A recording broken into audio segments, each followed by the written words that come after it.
Hello friends, my name is Sunit Jangra.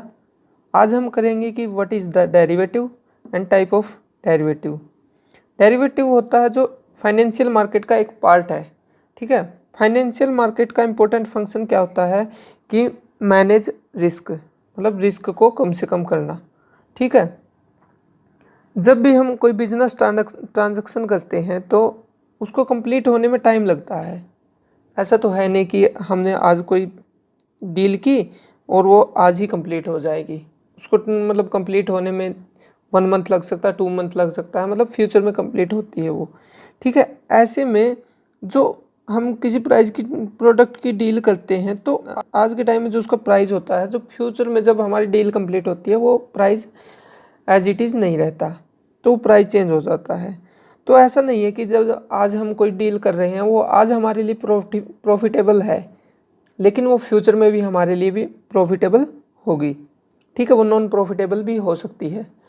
तो इस चीज़ को कम करने के लिए, यानी हम इस रिस्क को मिनिमाइज करने के लिए क्या करते हैं, डेरिवेटिव का यूज करते हैं।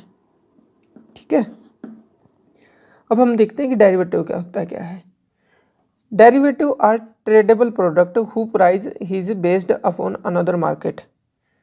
ठीक है, डेरिवेटिव एक ट्रेडेबल प्रोडक्ट होता है जो जिसका प्राइस, ठीक है, अनदर मार्केट से क्या करता है, वो ड्राइव करता है। ठीक है, derivative are security whose value based upon other more basic underlying variable. जो डेरिवेटिव की वैल्यू होती है वो अंडरलाइंग वेरिएबल पे डिपेंड करती है।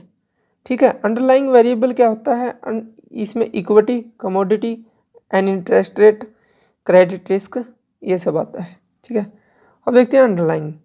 Underlying refer to the security that must be delivered when a derivative contract such as put or call option is exercised or a commodity in the case of future। Derivative refer मतलब derivative एक प्रकार की security होती है जब हम हमारे derivative contract को, मतलब यानी ऑप्शन के अंदर हम अपने ऑप्शन को एक्सरसाइज करते हैं। ठीक है, और जब हम फ्यूचर में कोई कॉन्ट्रैक्ट करते हैं तो उस टाइम अंडरलाइंग क्या होती है, कमोडिटी होती है। तो इन शॉर्ट में देखा जाए तो डेरिवेटिव क्या होता है, डेरिवेटिव एक प्रकार का कॉन्ट्रैक्ट है फ्यूचर रिलेटेड जो अपनी वैल्यू को अंडरलाइंग एसेट से ड्राइव करता है।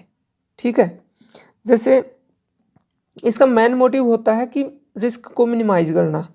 ठीक है, जैसे एक फार्मर है, ठीक है, उसने अपनी वीट है उसके पास, उसको लगता है कि फ्यूचर में उसकी वैल्यू क्या है, डिक्रीज हो जाएगी। ठीक है, मान लो अब वीट की वैल्यू 1900 रुपये है, तो फ्यूचर में इसकी वैल्यू 1500 हो जाएगी। ठीक है, तो उसको लगता है कि उसको 400 रुपये का लॉस हो जाएगा। अपने इस रिस्क को मिनिमाइज करने के लिए वो क्या करता है कि आज ही कॉन्ट्रैक्ट कर लेता है। ठीक है, आज की डेट में कि मैं 1 महीने बाद इसी वीट को 1900 रुपये में क्या करूँगा, सेल करूँगा। ठीक है, तो ये डेरिवेटिव फ्यूचर में होता है सर्टेन डेट और फिक्स प्राइस पे, जो मतलब हम आज डिसाइड करते हैं। ठीक है, ये डेरिवेटिव होता है। डेरिवेटिव का मीनिंग पता चलने के बाद हम करते हैं type of derivative. Mainly derivative 4 type का होता है, फॉरवर्ड, फ्यूचर, ऑप्शन, स्वैप। जो इसमें सबसे पहला है फॉरवर्ड। इसको फोरफादर भी माना जाता है डेरिवेटिव का, क्योंकि सबसे पहले इसी का यूज किया गया था। ठीक है, ये सबसे पहले इसका टाइप है। A forward contract is a non standardize contract between two parties to buy और to sell an asset at a specified future time at a price agreed upon today. जो फॉरवर्ड कॉन्ट्रैक्ट होता है वो एक प्रकार का contract होता है नॉन स्टैंडर्डाइज। ठीक है, 2 पार्टी के बीच में जो बाय और सेल करते हैं किसी एसेट्स को, स्पेसिफाइड फ्यूचर टाइम और प्राइस एग्री अपॉन टुडे, जो आज प्राइस को डिसाइड करते हैं कि मैं फ्यूचर में 1 महीने 2 महीने बाद इस एसेट्स को इतने रुपए में खरीदूंगा।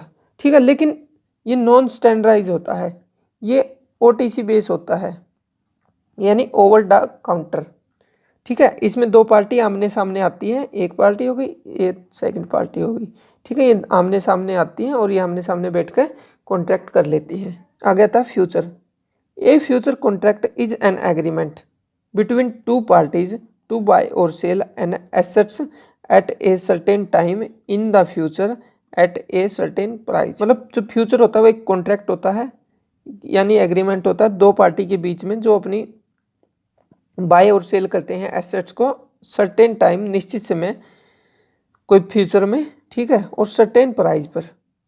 ठीक है, देखा जाए तो ये फॉरवर्ड और फ्यूचर दोनों सेम लग रहे हैं। ठीक है, क्योंकि इसमें भी दो पार्टी होती हैं, बाय और सेल करते हैं, और फ्यूचर टाइम और प्राइस एग्री अपॉन टुडे होता है, मतलब सर्टेन प्राइस पर होता है। लेकिन इनमें मेन डिफरेंस क्या होता है? फ्यूचर आर स्टैंडर्डाइज कॉन्ट्रैक्ट, ठीक है, traded on the centralise exchange. ठीक है, जो फ्यूचर कॉन्ट्रैक्ट होता है वो एक्सचेंज मार्केट के थ्रू होता है, और ये जो फॉरवर्ड कॉन्ट्रैक्ट होता है ये ओटीसी होता है, कि ओवर द काउंटर एक्सचेंज। इसमें दो पार्टियां आमने सामने आती हैं और इसमें कोई मीडिएटर नहीं होता, मतलब कोई स्टॉक एक्सचेंज नहीं होता बीच में, ठीक है, जो इसका कॉन्ट्रैक्ट कराता है। लेकिन फ्यूचर में स्टॉक एक्सचेंज बीच में आती है, इसलिए ये फुल्ली ट्रांसपेरेंट होता है। ठीक है, और इसमें मिनिमम रिस्क होता है। अब हम करते हैं option. An option is a contract conveying the right but not the obligation to buy or sell specified financial instrument at a fixed price before or at a certain future date। ठीक है, जो option होता है वो एक contract होता है, ठीक है, और एक ये अधिकार देता है, ठीक है, किसी एसेट्स को बाय और सेल करने का। ठीक है, इसमें ऑब्लिगेशन नहीं होता कि हमें वो एसेट खरीदनी ही है या बेचनी ही है। ठीक है, ये हमें राइट प्रदान करता है कि हमें वो एसेट खरीद भी सकते हैं और हम उसको नहीं भी खरीद सकते हैं एट ए फ्यूचर प्राइस और ए सर्टेन फ्यूचर डेट। ठीक है, there are two parties in option in which the buyer receive a right for which he pay a fees called premium.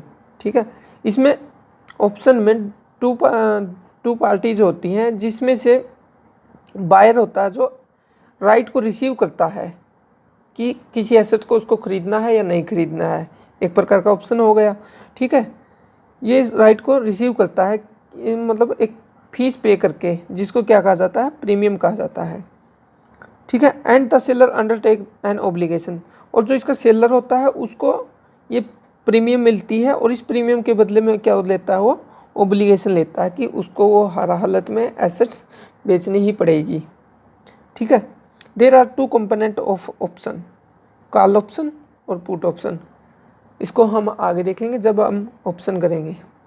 आगे आता है swaps. A swap is a exchange of cash flow और a set of financial obligation between two parties over time.